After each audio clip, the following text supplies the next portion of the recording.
Now, ever since my last video discussing the Roblox vs Schlep situation, the drama has gotten so much bigger and incrementally worse, with Roblox not only banning anything to do with Schlep, including Schlep tribute games and items, but with Roblox also issuing a terrible response, David Bazsucki, the CEO of Roblox, being revealed to have ties with extremely bad individuals, massive YouTubers coming out to voice their support for Schlep, a US congressman getting involved, countries now banning Roblox, and now with Roblox being proven to not care about user safety in their own statement, literally self-reporting. So make sure to leave a like and subscribe and help this video reach more people if you agree that Roblox is currently one of the most corrupt and evil corporations. Because what is about to be uncovered in this video about David Bazsucki's connections is horrible, and what is going to be discussed in this video may make me the target of Roblox next.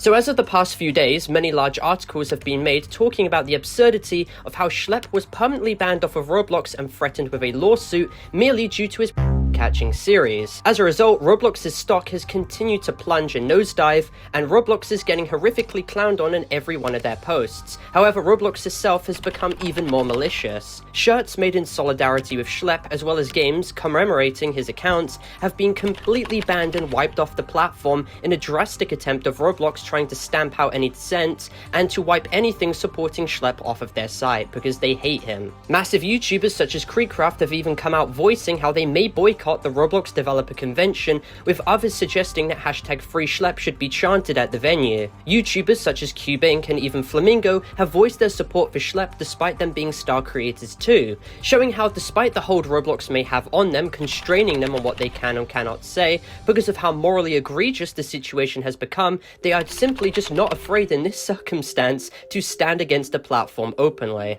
What is also very important to highlight was that Roblox essentially responded to this entire situation in a media article. They are seen stating that vigilante groups, basically referring to Schlep, only do catching for profit motives, basically completely lying about Schlep and smearing his name and claiming he only did this all for money, while even having the audacity of following up by claiming that Schlep failed to provide Roblox with information to take necessary action against. This, however, was immediately debunked by Schlep himself after he showed excerpts of his video discussing how he, on numerous occasions, attempted to consult Roblox about the that they have caught and got incarcerated, but Roblox simply never responded. Only until they made a large deal publicly did they eventually respond and sometimes ban the accounts. This shows an egregious lack of action on Roblox's side. We have been asking Roblox for an internal contact for almost a year. We now have 4 arrests tied to our investigations. We've offered to handle things privately and quietly and professionally behind the scenes. We don't have to do that in any way, but we're doing it so stuff like this does not happen. But Roblox, they ignore us. They don't care, only until we go public. This proves as well that Roblox is a complete joke and will lie to whatever ends possible in order to justify such an egregious banning and silencing incident. Schlep had even uncovered something inherently nefarious that a Roblox administrator themselves had stated in a lawsuit, which was absolutely insane. Basically, this Roblox administrator states verbatim that, quote-unquote, you have to make a decision, right?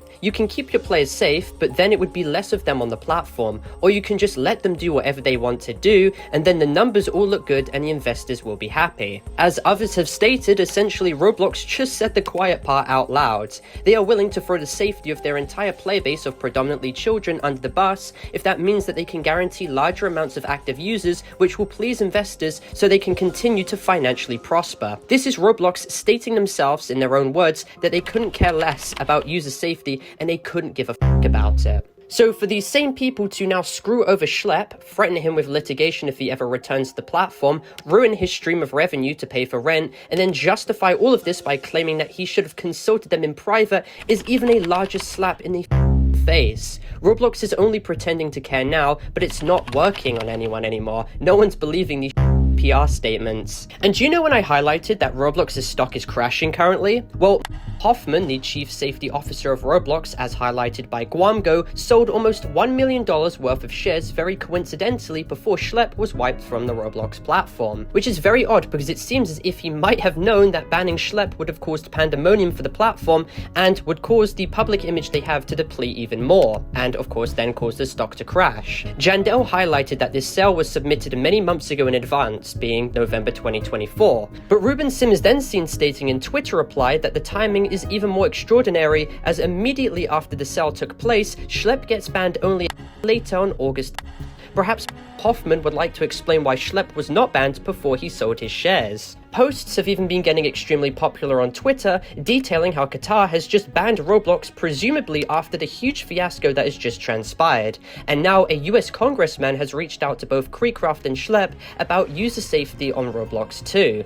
Hello everyone, the name's Cormax, and we'll be going over some recent information that has transpired as of the making of this video. So Roblox released an official statement on their website, further attempting to justify their decision to remove vigilante groups. And as expected, many big Twitter accounts, including the popular Roblox YouTuber Flamingo, called out how horrible Roblox's response actually was, many of which stating that Roblox prioritizes money and numbers and keeps their investors happy, which is also what was mentioned in a statement by a former Roblox admin in the aforementioned lawsuit. A popular catcher known as Alex Rosen, who operates a poachers channel, calls out how disingenuous Roblox's response is, pointing out how catching is not easily achievable through solely casual conversations, and how reporting such behavior gets no one in trouble, which is a common theme that still persists to this day. This response Roblox made would be broken down by Schlep even more when Schlep points out how Roblox compares vigilantes like himself to actual because they quote-unquote often impersonate him. That's like getting 6 arrested and now all of a sudden Roblox thinks you're somehow yourself. It really goes to show how much of an outrageous statement it actually is. Schlep also pushes back on Matt Hoffman's narrative that because decoys aren't real children, they somehow wouldn't be safety issues by clarifying that it is inappropriate behavior for to try to meet up with who they think is a for purposes, regardless of whether it's a decoy or not. Lastly, Schlep brings up how Roblox boasts about their Trusted Flagger program as if it has ever been any useful, and despite Schlep asking for a direct life for nearly a year, Roblox has never contacted him or offered him any access to the program, further reinforcing the fact that Roblox simply doesn't intend to meaningfully collaborate with the people actually getting arrested. Even KreekCraft posted a video that counters Roblox's persistent claim that they take reports of bad actors and inappropriate behavior seriously by making a new account and joining Meep City, which is well known for what you see here. And within 10 seconds of joining a server, he already finds a very inappropriate avatar that should never be seen by children under any circumstances whatsoever. So the bottom line with all of this is the fact that this post Roblox made is nothing more than a PR damage control case than a real safety plan, and once again highlights a persistent pattern of not being able to take proper accountability when necessary. So with that being said, I'll hand it back over to Parlo. But it gets so much worse for Roblox and the CEO David Bazsucki, so let's get into it.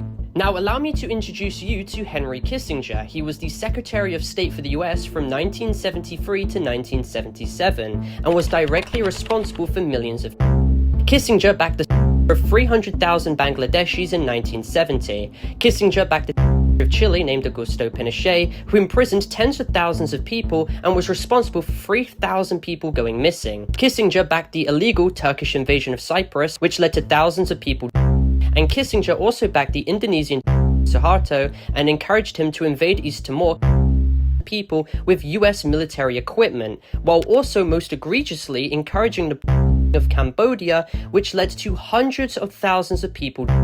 This guy was pure evil, and Henry Kissinger was even the Secretary of State for the US when the State Department destroyed a client list of thousands of high-level individuals involved in a massive ring operated by a man named John D. Norman that bore very peculiar similarities to the situation surrounding Epstein. What is even more interesting to highlight was that Kissinger's information was in Jeffrey Epstein's Black Book, and I bring this up because Henry Kissinger had very close ties with the Paley Center for Media, being seen numerous times attending events from it and even having a room called the Kissinger Global Conference Room. That's how deeply integrated this man was with the Paley Center for Media. And the crazy thing about all of this is that David Bazsucki is one of the many elite members who are associated with all of this, with him being a trustee. Now, the Paley Center for Media itself on its own website states that it has quote-unquote unmatched convening power and offers unequaled access to top media industry CEOs, world dignitaries, and global thought leaders through its esteemed membership community and respected programs. Despite presenting itself as a center for solely media, past members of the US government are also present and a part of it, such as past Secretary of Defense Robert M. Gates and James A. Baker, the past Secretary of State. And these people have no other media connections other than solely to the Paley Center for Media. Very suspicious. Tony Blair, a known war criminal responsible for hundreds of thousands of in the botched Iraqi invasion based on a complete lie about non-existent weapons of mass destruction, is also a part of the Paley Center for Media, the same Tony Blair who actively associated with Jimmy Savile, one of the most notorious in British history. Now, Virginia Giuffre, one of the first people to publicly accuse Epstein and even accused Prince Andrew of engaging with her when she was a which led to a private $12 million settlement, had even stated she engaged with a former UK Prime Minister, whose name remained redacted. However, conveniently, Tony Blair's information appears in Jeffrey Epstein's Black Book, so that's pretty important to highlight, although I'm not making any distinct claims currently, of course. And despite Virginia Giuffre stating she would never commit, she earlier this year from which is highly unusual. Now, the Paley Center for Media was even founded by William Paley, the CEO of CBS News in the 1950s. CBS News at this time worked with the CIA during Operation Mockingbird, an alleged ploy to manipulate US media for propaganda purposes during the Cold War, which is also extremely interesting to highlight. And to add the cherry on top as well, Diddy was even announced to be a new trustee member of the Paley Center for Media in 2023. So it is very interesting how deep David Bazzucki is in all of this, in his affiliation with a very suspicious group of elite individuals, going on from